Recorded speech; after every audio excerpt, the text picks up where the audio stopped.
예수님의 공생의 사역을 보면 참 많은 사람들이 예수님이 가는 곳마다 따라다니고 또 예수님에게 도움이 필요한 사람은 예수님에게 찾아가 도움을 구하기도 하고 말씀의 가르침을 받아서 여러 가지 좀처럼 갖기 어려운 귀한 기회들을 가져서 은혜를 체험하고 예수님을 만나고 문제를 해결하는 일들이 있는 것을 우리가 볼 수 있습니다. 우리도 마찬가지로 신앙생활하면 주님 앞에 나올 때마다 작은 기대를 가지고 내게 있는 문제, 구체적인 문제에 하나님의 응답을 구하는 그런 바람들을 가지고 있습니다. 그런데 때로는 사실 우리가 이것도 기도 제목이 될 수 있나 싶은 기도 제목들을 가지고 하나님 앞에 나아가기도 합니다. 그럼에도 불구하고 우리가 변함없이 믿는 한 가지 사실은 하나님이 우리 모든 필요를 채우시고 우리의 기도에 귀를 기울이신다고 하는 사실입니다.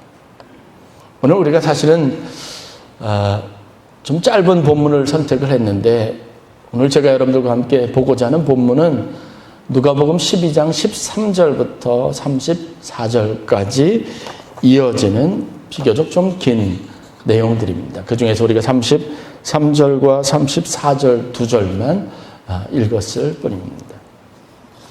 여기에 이야기의 시작은 어리석은 부자의 비유가 나오는 이야기고요.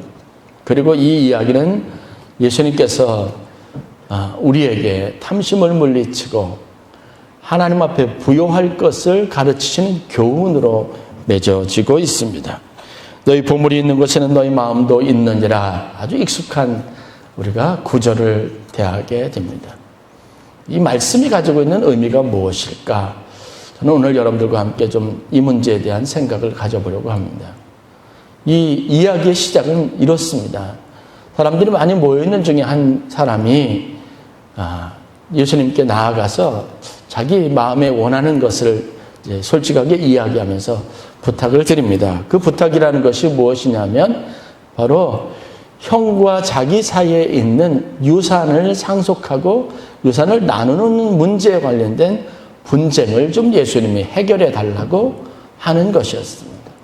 동생의 요구는 이렇습니다. 형에게 말씀하셔서 자기의 몫의 것을 정당하게 분배해서 나눠주도록 이야기해 달라고 하는 겁니다. 그 속마음은 그런 거겠죠. 유산으로 받은 것이 있는데 형이 어떤 이유에서든지 내가 원하는 내 몫에 내가 생각했던 것을 주지 않았다는 겁니다. 그래서 예수님은 권위가 있으신 분이니까 제발 우리 형을 설득해서든 아니면 꾸짖든 간에 내가 원하는 만족할 만큼의 유산이 내게 상속될 수 있도록 조치를 취해달라고 하는 겁니다. 이런 것까지도 우리가 예수님 앞에 가지고 나와서 부탁을 하는 걸 보면 조금 어처구니 없겠다 이런 생각이 들기도 합니다. 그런데 지금은 이 모든 이야기의 시작점은 바로 이런 것에부터 시작이 되었다는 사실을 말씀드리려고 하는 겁니다. 그러자 예수님께서 다짜고짜 이 요구를 하고 있는 이 동생에게 이렇게 말합니다. 야, 누가 나를 너희의 재판장이니나 물건을 나누는 것을 위한 그것에 대해서 판단하는 사람으로 세웠느냐는 거예요. 내가 너희들의 이런 사소한 다툼이나 분쟁 이걸 조정하는 사람으로 그것에 대해서 판단하는 사람으로 여기오지 않았다는 겁니다. 그리고 근본적으로는 이 다음에 이어지는 내용을 봐서는 예수님이 이 동생이 와서 자기 형과의 다툼에 대해서 중재자가 되거나 아니면 재판장이 되달라고 요청하는 이 동생의 요구에 대해서 당분간 다소 좀 못마땅한 부분들이 있었던 것 같습니다. 그래서 이 이야기를 듣고는 좀 언짢은 감정을 노출시키시고 예수님께서 본격적으로 이 일에 관련된 교훈을 주기로 원하셨습니다. 그렇게 해서 나온 이야기가 어리석은 부자의 비유입니다. 이 부자의 비유는 여러분 잘 아는 것처럼 한 사람이 소출이 많아서 그래서 이 소출을 거둬들어서 이제 자기 곳간에 드릴 생각을 하니까 지금 있는 곳간이 너무 작아요. 창고가 작으니까 야, 이거를 아무래도 크게 확장시켜야 되겠다 생각을 하고 이 확장시킨 넓은 곳간의 창고에 이 곡식들 소출들이 가득 찰 생각을 하니까 너무 마음이 뿌듯하고 좋았던 겁니다. 그런데 그날 갑자기 하나님께서 그 사람의 생명을 취하면 이가 가지고 있던 소망이나 생각이나 이가 가지고 있던 기쁨이 무슨 소용이 있겠느냐라고 비유를 들어서 말씀하신 거예요. 왜 이런 이야기를 하셨을까요?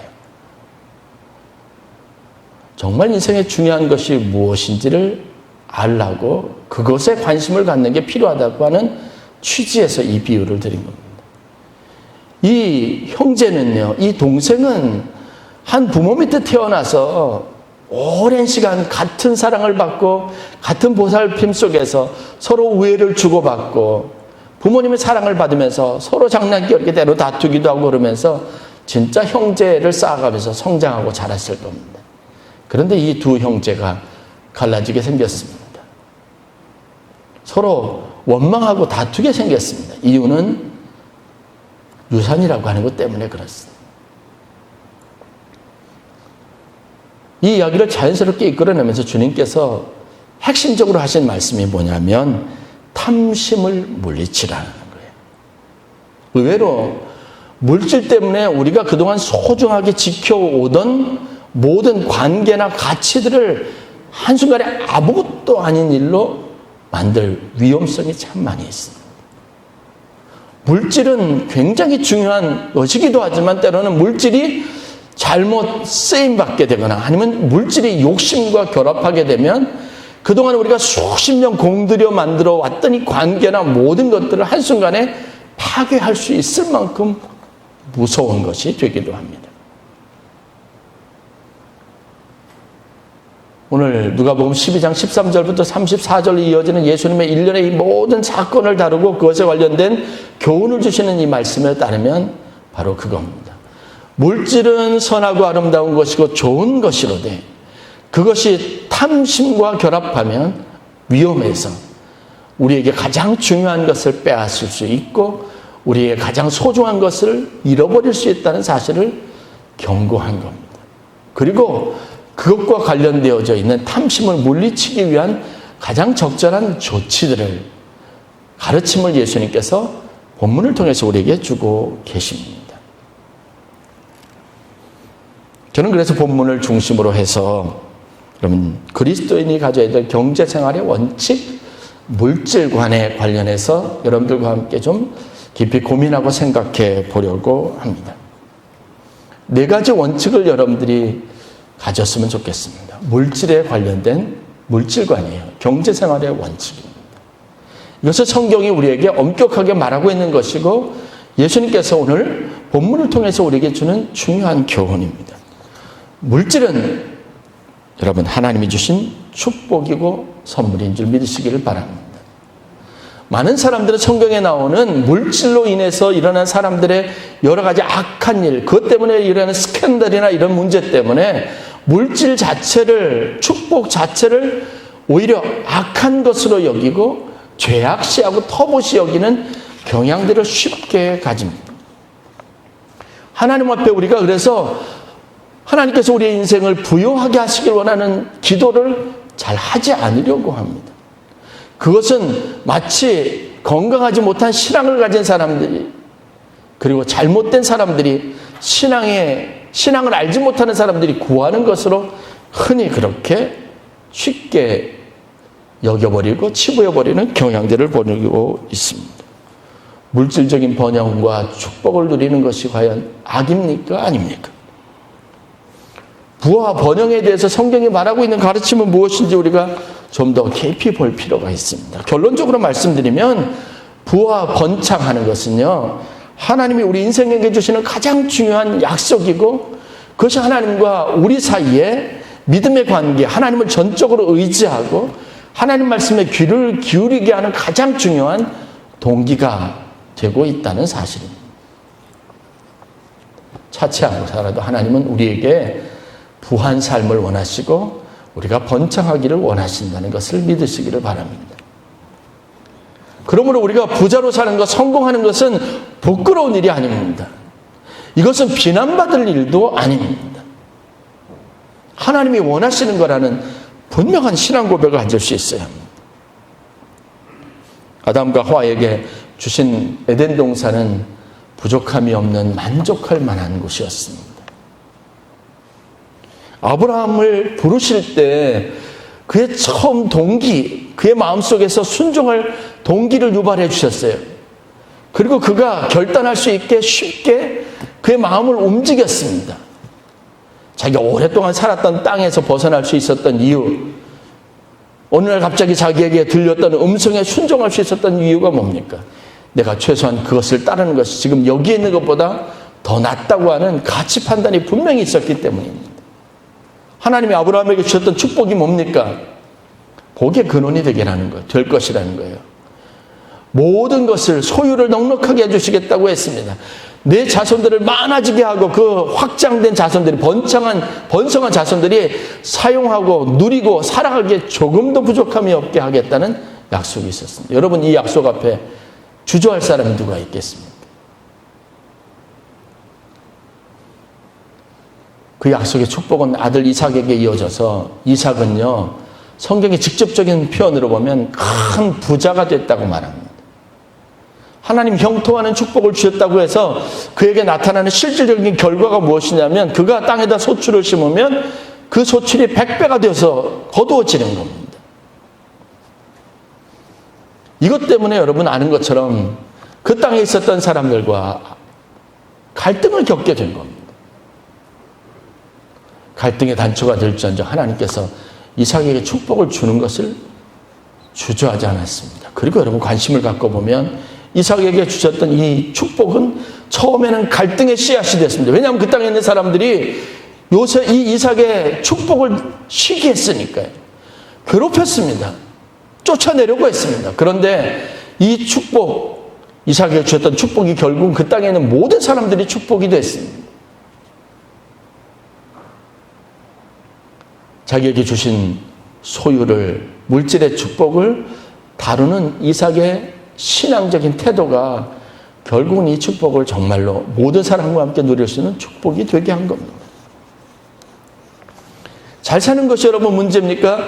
우리가 성공하는 것이 문제입니까? 번영하는 것이 하나님의 뜻과는 관계없는 것이라고 말하는 그것은 비성서적인 겁니다. 우리가 매력적으로 보는 성경의 많은 인물들도 그들은 하나님이 주신 축복을 소유해서 그들이 남에게 꼬이지 않고 남을 베풀 수 있고 베풀 수 있는, 나눌 수 있는 삶을 살았던 사람입니다. 마음에 품을 만한 요소들을 많이 가지고 있었습니다. 그들은 믿음을 가졌다는 것 때문에 여기저기서 좋은 결과들과 많은 열매들을 맺는 사람들이었습니다. 아브라함, 이삭, 야곱, 요셉, 욥, 솔로몬, 다윗, 다 그런 사람들입니다. 물질적 풍요는요, 좋다, 나쁘다, 어떤 가치를 가지고 단정할 수 있는 게 아닙니다. 분명한 것은 성경에서 하나님은 우리에게 물질적인 풍요와 번창하는 축복을 주시기를 원하시고 약속하셨다는 것입니다. 중요한 것은요, 물질 자체보다, 부자가 되는 것보다, 성공하는 것보다, 번창하게 하는 것보다 더 문제가 되는 것은 그것을 가지고 어떻게 사용하며 그것에 대한 어떤 생각을 가지고 있느냐에 따라서 그것이 저주가 되기도 하고 축복이 되기도 하는 이 갈림길을 만든다는 중요한 사실입니다. 여호와는 너에게 복을 주시기를 원하신다는 거예요. 이게 제사장에게 주셨던 권세 있는 기도였습니다. 이것을 위해서 축복하라고 했습니다.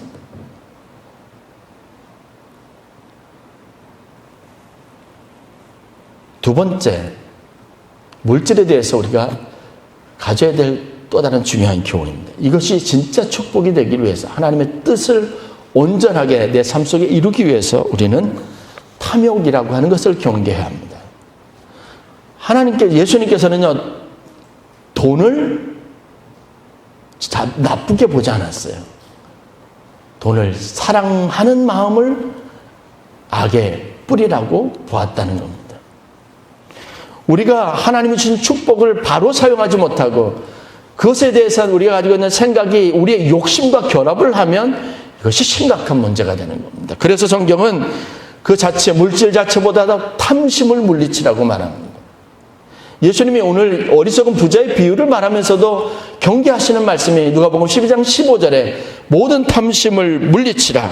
사람의 생명이 그 소유에 넉넉한 데 있지 않다고 했습니다. 이 탐심 때문에 제일 중요한 것을 잃어버릴 수 있다고 말하는 겁니다.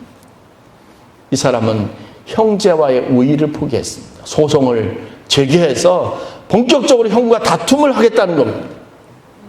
아버지와 유산을 상속했던 아버지가 가지고 있는 재산 자체를 불명예스러운 것으로, 형제들 사이에 불안을 일으키는 것으로 그렇게 만들어버린 이 사람의 문제에 대해서 본질적인 지적을 하고 있습니다. 왜요? 동생이 형에 대해서 가지고 있는 불만, 탐심, 조금 더 가지려고 하는 마음, 불공평하다고 하는 이 자세를 문제 삼으신 겁니다. 바울은 디모데전서에서 우리가 먹을 것과 입을 것이 있은즉 족한 줄로 알 것이라, 그것을 족하다고 여기라고 생각하라고 했습니다. 부하려 하는 자들은 시험과 올무와 여러 가지 어리석고 해로운 욕심에 떨어진다라고 경계하고 있습니다. 자족한 마음이 없으면 그 부하려고 하는 마음, 더 성공하려고 하는 마음이 오히려 욕심과 결합될 위험성이 있다고 말하고 있습니다. 여러분, 이 욕심을 가지고 우리가 얻어서 여러분들이 편안하다면 그것은 복된 것일 수 있습니다. 그러나 많은 부분 우리의 은근한 욕심이 우리의 삶을 오히려 이전보다 소유가 넉넉하지 않았을 때보다 더 괴로움으로 내몰고 있다는 사실들을 알아야 합니다. C.S. 루이스는요, 인간이 가지고 있는 욕망에 대해서 그 선과 경계를 분명하게 말합니다. 사람이 부유해지는 것은 절대 나쁜 것이 아니라는 거예요. 이것은 성서적이고 하나님이 원하시는 것이고 하나님이 그 안에서 불어넣은 건강한 열정이라는 겁니다. 그런데 무엇이 문제냐 뭐냐면 이 부해지려고 하는 욕구를 어떻게 표출하냐면 항상 왜 부해지려고 하냐면 내 주변에 있는 다른 사람보다 더 부해지려고 하는 잘못된 비교 우위를 가지려고 하는 욕심을 부리기 때문이라는 거예요. 부해지는데요, 내가 아무리 얻어도 내 형보다도 덜 가지면 부하다 여기지 않는다는 거예요. 부해지기 위해서 경쟁하려고 하는 겁니다. 내가 부해지려고 하는 것이 저 사람에게 있는 것을 빼앗으려고 하는 이 잘못된 욕구로 드러나는 것이 문제라고 말하고 있습니다. 이것이 바로 탐욕입니다. 동생은 형이 더 많은 것을 관리할 책임을 가지고 있으니까 더 많이 갖는 것이 정당하다고 생각하지 않을까요? 형이 나누고 분배한 것이 왜 내게는 불평등한 것이고 내 것을 빼앗은 것이라고만 생각하고 있을까요? 결국은 이 생각이 탐심이고 이것이 모든 관계를 무너뜨리는 겁니다. 이 탐심은 우리에게 만족을 주지 못합니다. 이 탐심은 우리로 경쟁하게 만듭니다. 다른 사람을 미워하게 만듭니다. 비난하게 만듭니다. 물질을 악하다라고 말하는 이유가 바로 이것 때문입니다. 물질 자체보다 물질에 담겨져 있는 탐욕스러운 인간의 그 욕구가 문제인 겁니다. 돈이 자체가 문제가 아니라 돈을 사랑하는 마음. 그래서 남의 것을 뺏어야 하는 것. 그래서 그것을 정당하려고 하는 그 무시무시한 죄의 뿌리가 문제라고 하는 겁니다. 미국의 월스트리트에서 일하고 성공했던 한 사람의 이야기를 제가 들은 적이 있는데요. 이분이 대학을 유명대 아이비리그를 졸업을 해서 그 다음에 돈을 어떻게 벌어야 되는지 돈이 길이 보이는 거예요. 어디 돈이 몰려 있는지를 안 거예요. 그래서 대학을 졸업하자마자 찾아간 곳이 어디냐면 월스트리트입니다. 거기서 증권 투자 중개인으로 취직을 합니다. 사전에 치밀하게 준비하고 여러 가지 많이 공부를 많이 했습니다. 그리고 그것에서 내가 얻을 수 있는 수익이 무엇이고 무엇을 하는지 그것을 너무 잘 알았던 거예요. 취업하자마자 그 회사에서 1년만 연봉 위에 성과급으로 받았던 돈이 얼마인 줄 아십니까? 4만 불. 우리나라 돈은 5천만 원을 보너스로 받은 거예요. 그것도 취직한 첫 해. 정말 대단한 사람이에요. 승승장구해서 보너스가 자기 연봉을 훨씬 뛰어넘습니다. 4년차 되던 해에 헤지펀드 회사로 옮깁니다. 거기에 이사해요. 회사의 자기가 중요한 주주가 되는 엄청난 도약을 합니다. 증권에 손을 대기 시작한 지 5년 차에 이 사람이 자기 마음에 가지고 있는 불만을 본 겁니다. 그 불만이 뭔지 아십니까? 내가 열심히 일했는데 겨우 올해 내가 150만 달러밖에 못 벌었다는 거예요. 그 사람의 이야기 고백이 뭐냐 하면 이거는 알코올 중독자와 똑같은 중독이 내게 있다는 것을 깨닫게 된 겁니다. 우리 마음이 오염될 수 있습니다. 하나님이 주신 축복이 오염되는 과정을 거치면 여러분 우리가 그 병에 걸렸는지도 모르고 우리가 가지고 있는 것이 탐심과 욕심에서부터 비롯된 것인지도 여러분 알지 못하고 길을 잃어버리게 되어져 있습니다. 그래서 주님은 물질관에 있어서 하나님이 주신 것이라되 탐심을 물리치고 경계해야 한다고 말합니다. 예수님께 헌신했던 많은 사람들이 헌신이 있습니다. 기대와 상상을 뛰어넘는 헌신이죠. 우리가 아는 대표적인 사람이 마리아죠. 자기가 결혼을 위해서 준비했던 고급 향유, 제일 좋은 것, 돈이 있으면 그것을 사서 조금씩 모았던 것. 한 옥합입니다. 그런데 그것을 어느 날 아낌없이 예수님의 발 앞에 부었습니다. 그게 노동자의 1년치 되는 큰 거, 비싼 겁니다. 이 여인이 어떻게 보면 자기 평생 준비한 것일 수 있습니다. 그런데 그것을 예수님 발 앞에 쏟아 부었습니다. 삭개오, 자신의 재산의 절반을 팔아서 가난한 사람들에게 나누어 줬습니다. 성경에 보면 니고데모와 아리마대 사람 요셉이라고, 이 사람들은 바리새인들입니다. 부자입니다. 부족함이 없이 살던 사람들입니다. 근데 이 사람들이 마지막 예수님의 시선을 자신들이 수습하고 예수님의 장사를 지내기 위해서 예수님 온몸에 부패를 방지하고 무덤에서 장사를 잘 지내기 위해서 30kg 되는 고급 향유를 사용했다고 기록하고 있습니다. 30kg 되는 향유의 가치는 어느 정도냐면 보통 노동자의 100년치 월급에 해당하는 거라고 합니다. 그런데 이 세 사람의 행위 안에서 비판받는 것과 비난의 대상이 된 것과 그렇지 않은 것이 있었습니다. 얼마나 감동적인 겁니까? 자기네 생애에 자기의 가장 귀한 것을 주님 앞에 드렸으니까요.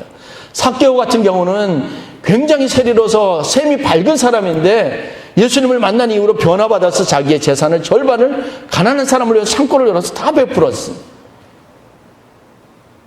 감동적인 이야기죠. 그런데 마리아가 한 일은 이 두 사람에 비하면 어떻게 보면 별것 아닌 재산을 하나님 앞에 드린 겁니다. 예수님께 드린 겁니다. 그런데 이때 이를 비난하는 사람이 있었습니다.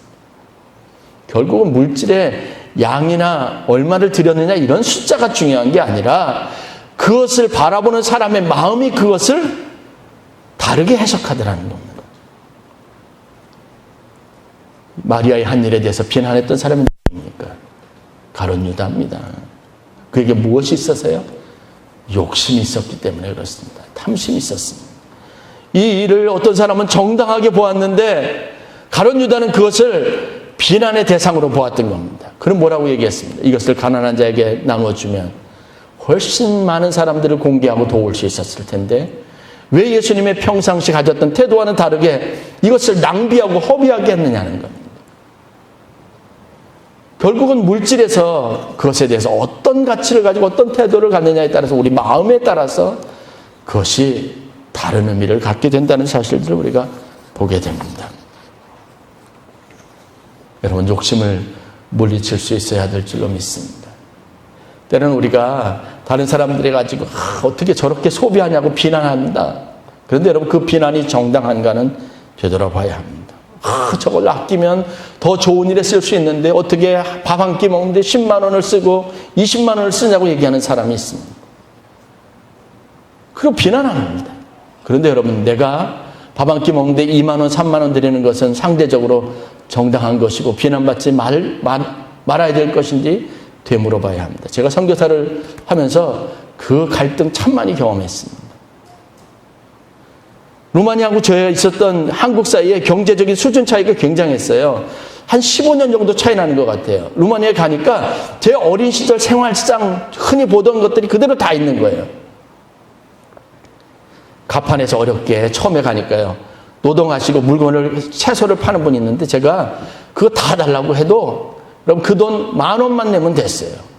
그런데 그분은 며칠을 팔아서 얻을 수익으로 10,000원을 위해서 그렇게 노동하고 봉사하는 겁니다. 그러니까 점점 무슨 생각이 드냐면 우쭐한 마음이 드는 거예요. 나는 많은 사람이라. 한국에 오니까 선교사라고 고생한다고 맛있는 걸 사주시는데요. 식당에 가면 늘 그 생각이 들어서 제가 양심에 괴로운 거예요. 좋은 걸 대접하시잖아요. 정식을 사는데 뭐 5만 원짜리, 어떤 분은 10만 원짜리 갈비를 사주시기도 하고. 근데 그게 잘 먹는데 기쁘질 않아요. 감사하질 않아요. 왜냐? 이 돈이면 거기 가면 어떤 가치가 있는지 아니까 이걸 제 마음에서 자꾸 이렇게 낭비를 하지. 차라리 그걸 너한테 선교비로 주시면 이거 가서 더 잘 쓸 텐데. 이런 생각이 자꾸 드는 거예요. 그렇다고 여러분, 제가 2만 원, 3만 원 외식하는 비용으로 쓰는 것, 그것에 대해서 절대적으로 빈곤하고 어려운 사람들이 볼 때 그것은 정당하다고 말하고, 그것을 위해서 식당에서 5만 원, 10만 원 쓰는 사람들은 여러분 잘못된 소비를 하고 있다고 말할 수 있겠냐는 겁니다. 아닙니다. 선교사들이 가지고 있는 제일 큰 문제, 우리가 타락할 수 있는 가능성 여지가 어디에서 오자면 바로 이런 물질관이에요. 부자들이 가지고 있는 돈은 써도 마땅하고 우리가 가지고 있는 것은 자랑의 도구로 삼지 말아야 되는데 나는 베풀고 있다 이렇게 말하고 있는 교만한 마음들 다 가질 수 있다는 겁니다. 마치 많이 베풀기라도 하는 듯이 그런 마음들 다 가질 수 있습니다. 소비는 정당하고요. 하나님이 주시는 필요만큼 쓰게 되어 있습니다. 우리의 욕심이 죄의 뿌리가 그것을 오염시키면 무섭습니다. 항상 경계해야 합니다.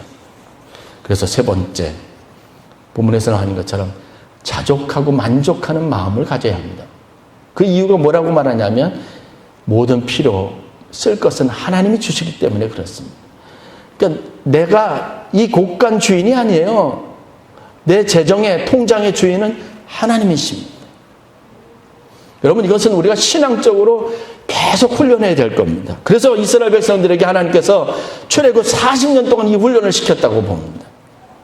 소유는 하나님이 주시는 거예요. 그들은 아무것도 할 수 없는, 그래서 농사도 지을 수 없는 그런 환경 가운데 내몰렸습니다. 그들이 먹고 입는 것은 하나님이 주신 것입니다. 만나와 메추라기는 그날 그들의 배를 불리게 한 것 위에 아무 소용이 없었습니다. 왜냐? 보관한 것은 다음날 다 썩어버렸으니까요. 우리의 필요는 하나님이 주시는 것이니까 하나님이 주신 것에 대한 만족과 감사가 있어야죠. 욕심이 있으면 감사가 없습니다. 만족이 없습니다. 제가 선교사 생활을 하면서 물질의 원칙을 깨달았습니다. 내게 있는 것을 하나님이 주신 것이니까 잘 사용하면 정말 잘 사는 거예요. 수입이 100만 원이든 200만 원이든 300만 원이든 상관하지 않습니다. 누구나 있는 것만 쓰게 되어져 있습니다. 근데 이게요, 100만 원일 때보다 200만 원일 때 더 부유하냐? 아니에요. 언제나 똑같이 그것에 감사하고 자족하고 하나님이 내게 쓸 것을 주셨다고 여기고 잘 소비하면 이건 정말 감사한 일입니다. 이런 경제관과 물질관을 갖지 않으면 여러분 욕심과 결합한 삶을 살면 우리가 늘 만족할 수 없다는 것을 알아야 합니다. 코로나19 시대에 수입은 100% 줄어들게 되어져 있습니다.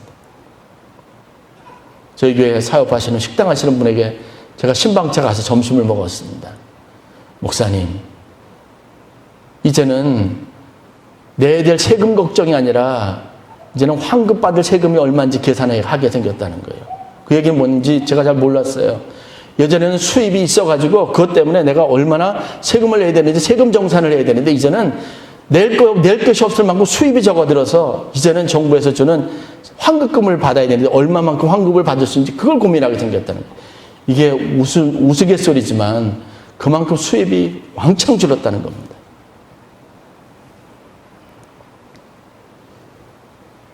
하나님이 필요만큼 주시고 필요가 있으니까 하나님이 우리에게 공급하신다는 믿음을 가지시길 바랍니다.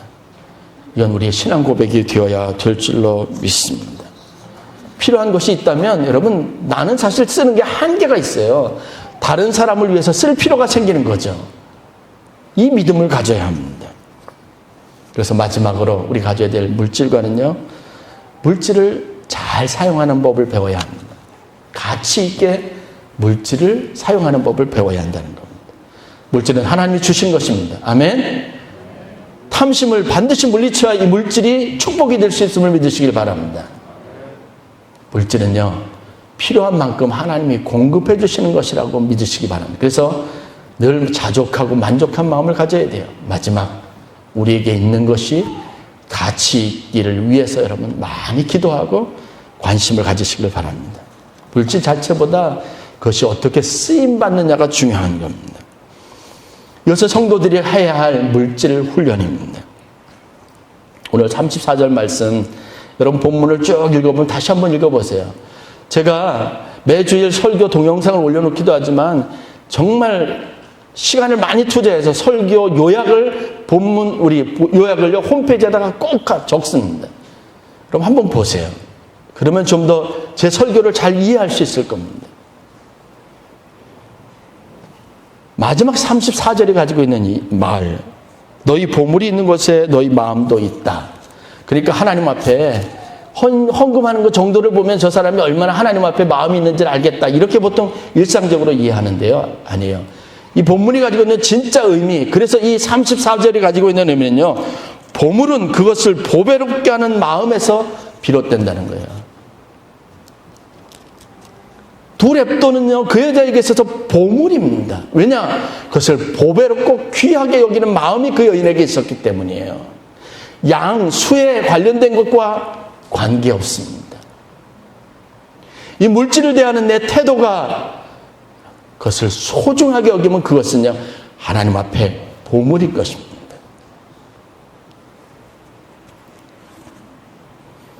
저는 신앙인으로 자라면서 참 많은 보람과 기쁨에 대해서 배웠습니다. 그래서 목사가 된 겁니다. 내가 한평생을 산다면 내 시간을 이렇게 드리면 가치 있겠다. 내가 이런 삶을 살면 더 보람되겠다라는 생각이 분명했기 때문에 그렇습니다. 그것을 가르쳐 주신 분이 뭐냐면 예수님이시고 성경입니다. 제가 시골교회 가면요, 제 시골교회 가면 늘 떠오르는 게 있습니다. 왜냐하면 그 시골교회 건축하는데 제가 헌금했던 벽돌 한 장이 들어있으니까요. 교회 건물만 보면 그게 생각나는 거예요.